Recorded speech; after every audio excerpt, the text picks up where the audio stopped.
কাকা এই যে সুন্দরবন পুরোটা, সুন্দরবনের পাশে এই যে সুন্দর গ্রাম, ভাই পানি খাওয়াইছে আমাদের এবং একটা বোতল ভরে দিছে বৃষ্টির পানি। আর কাকা হচ্ছে গিয়ে কাঁচামরিচ নিবা না? কাকার এখানে আছে পেঁয়াজ আছে, কাঁচামরিচ আছে, এই যে পেঁয়াজ, এই যে বাইগুন। কাকা মাঝে একজন লোক বেগুনের দাম কমে গেছে, এই জন্য সে রাগ করে প্রতিবাদ জানায় বস্তা বস্তা বেগুন ধরে নদীতে ফেলাইছে। এই কাজটা কি করে ঠিক হয়েছে? না, এই বেগুনটা তো গরিব মানুষের দিলে খাইতে পারতো। এটা কোনো প্রতিবাদের ভাষা? কতগুলো বেগুন নষ্ট হলো, মানে বেগুনের দাম কমে গেছে। এনারা করছে কি, সেই বস্তা ভরে ভরে নিয়ে ভিডিও করছে যে দেখো আমরা প্রতিবাদ জানাচ্ছি, সেই বেগুনগুলো সব নদীতে ফেলছে।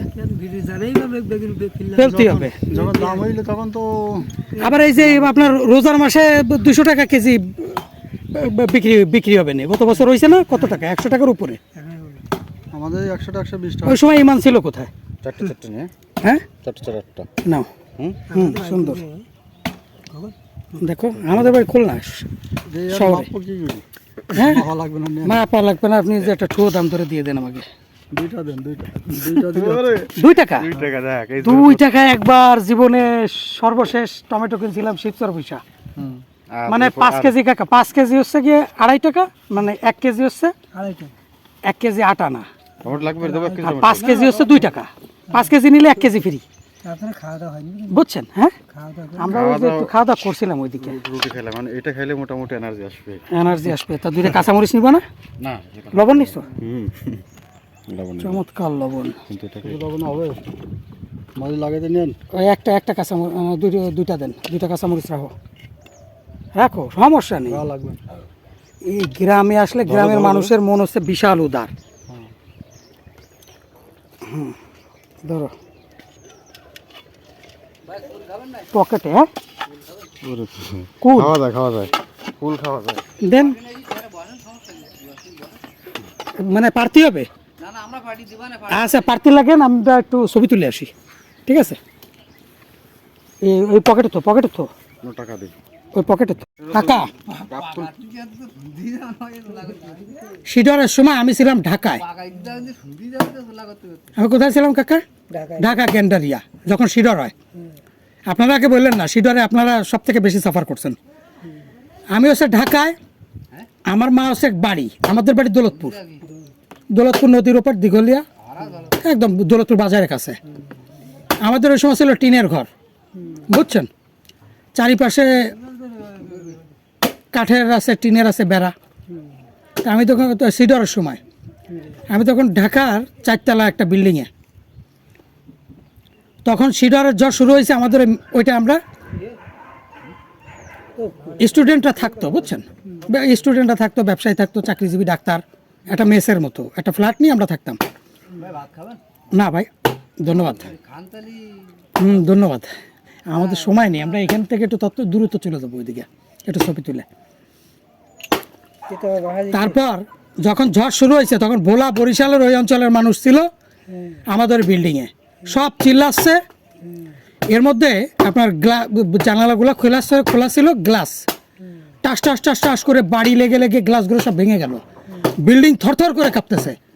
ঝড় হচ্ছে গিয়ে কোথায়? খুলনায়। আর ঢাকার মতো জায়গায় এত হাই রাইজ বিল্ডিং, ওর ভিতরে এরকম থরথর করে বিল্ডিং কাঁপতেছে। আমরা ভূমিকম্প না, শিডরের সময়, বুঝছেন?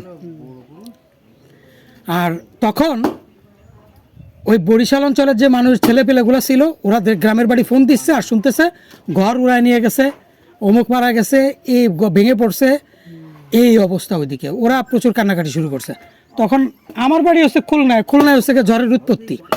আমি আর মারে তখন ফোন দিলাম, ফোন দিয়ে বলতেছি যে মা, খুলনার কি অবস্থা, ঢাকার অবস্থা তো এরকম, বরিশালের ওদিকে তছনছ হয়ে যাচ্ছে। তখন আম্মা বলতেছে যে আমাদের এখানে তেমন কিছু বোঝা যাচ্ছে না, তবে শিরিষ গাছের একটা ডাল ভেঙে পড়ছে। আমি বললাম আমাদের খুলনায় ঝড় হচ্ছে, আর অথচ খুলনার আমার বাড়ির লোকে টের পাচ্ছে না, ওই দিক দিয়ে বরিশাল ধ্বংস হয়ে যাচ্ছে, ঢাকার বিল্ডিং কাঁপতেছে, বুঝতে পারছেন? তো শিডরের সময় যখন আপনাদের এলাকায় তো বানের জল ঢুকে গেছিল, তাই না? অনেক মানুষ ভেসে গেছে, দুমড়ে মুচড়ে কত মানুষ মারা গেছে, বাঘ মারা গেছে, এরকম পরিস্থিতি। অথচ খুলনা শহরের কিছু হইল না কাকা। এর কারণ এই ঝড়টা এই সুন্দরবনের সাথে এসে যুদ্ধ করছে, যুদ্ধ করে বিশাল বনের সাথে যুদ্ধ করে ঝড়টা যুদ্ধ করতে করতে বন বিধ্বস্ত হয়ে গেছে এবং ঝড় ও বনের কাছে পরাস্ত হয়েছে, হয়ে ওই দিক থেকে স্লো করে চলে গেছে। কিন্তু আপনারা যেহেতু উপকূল, আপনাদের এই অঞ্চলে মানুষ মারা গেছিল ভাই? কেউ মারা যায়নি। বানের জল ঢুকছিল এদিকে, পুরোটা ভেসে গেছিল। আপনাদের অবস্থা কি হয়েছিল আপনার মনে আছে? তাহলে আইলা আইলা রাস্তাঘাট ছিল না।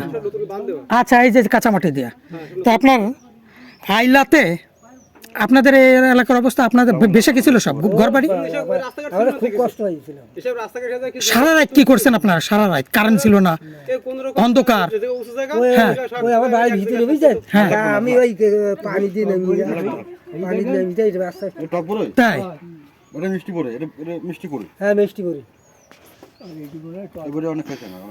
তার মানে এই বনটা যদি না থাকতো আঙ্কেল, তাহলে সরাসরি আপনারা সুন্দরবনে ঝড়টা পাইতেন।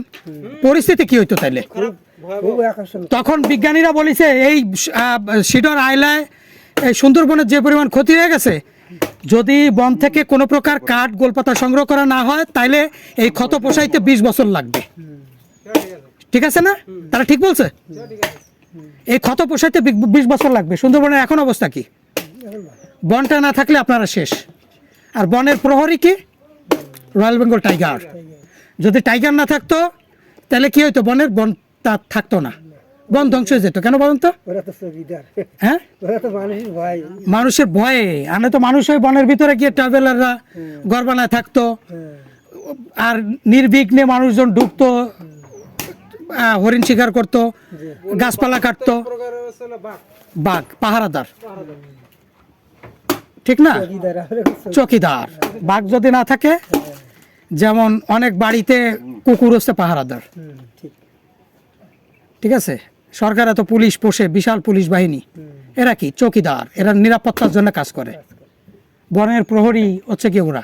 আজকে সকালবেলা সংবাদ দেখলাম পুলিশ সাজিত গাড়িতে লেখা আছে পুলিশ, কিন্তু আসলে যে ওই যে এটা থাকে পুলিশ, ওরা নেই। মানে পুলিশ সাজি মানে সাধারণভাবে পুলিশের পোশাক ঠিক আছে, কিন্তু কাজ করতে করি জনগণের সাথে মিশিয়ে কাজ করা চলে। হ্যাঁ হ্যাঁ হ্যাঁ, করুক করুক। কোন লোক? বুয়া বুয়া? আচ্ছা আচ্ছা আচ্ছা। এইরকম দেশে চলতেছে, এইভাবে হওয়া চলছে দেশটা। আঙ্কেল, বাঘ দেখছেন কত আগে? ও মেলা আগে দেখেছি। একবার একটা পিটায় মারা হয়েছিল আপনাদের এদিকে, তাই না?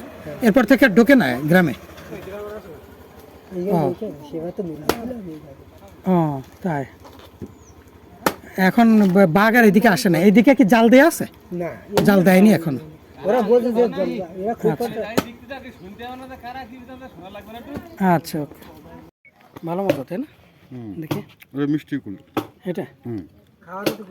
এটা অনেক খেয়েছি, অনেক মজা এটা। আর এটাকে টক আছে, ব্যাগে রাখলাম। টক হলো সেই টকটা খুব ভালো লাগে। টক মিষ্টি। টক মিষ্টি। গুড।